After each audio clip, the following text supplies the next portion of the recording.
तर मित्रांनो बघा किती ऊन पडलंय मित्रांनो बघा आधीच्या काळाची. हां, ती जुन्या जमान्यातली विहीर आहे, अगदी आड रानात आहे.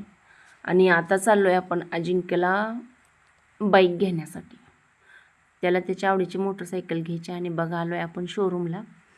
तो बघायला लागला आहे त्याला कोणती आवडते, चॉईस करायला लागला आहे त्याच्यासाठी त्याला कोणती आवडते आणि ह्याच्यातली काय त्याला पसंत पडत नाही.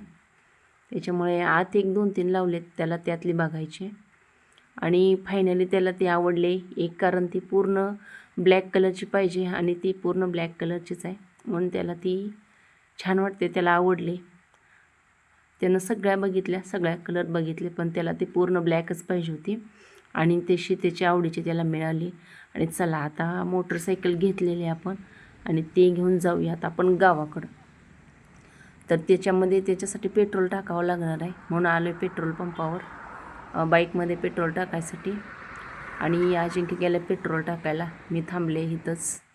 आणि बघा दिवस मावळा त्यानं पंपावर लाईटी लागली, किती छान वातावरण आहे, मस्तच. तिने आता गाडीमध्ये पेट्रोल टाकले आणि नंतर ते आता आले पेट्रोल टाकून. आणि आता पेट्रोल टाकले आपण गाडीमध्ये आणि आता जायचं आपल्या घराकडं. तर चला. आणि आता घराकडं आल्यानंतर झालं दुसऱ्या दिवशी अजिंक्य तयार झालाय गावाला जायला. मस्तपैकी आवरलंय त्यानं, चष्मा वगैरे घालून. गावाला बघू स्टाईल काय काय. गाडी नवीन घेतली बघा मित्रांनो, रिपासिंग बी केलं दाखवून. गाडी रिपासिंग केलं नाही म्हणतात. तर आमचा हा ब्लॉग कसा वाटला ते तुम्हाला कमेंट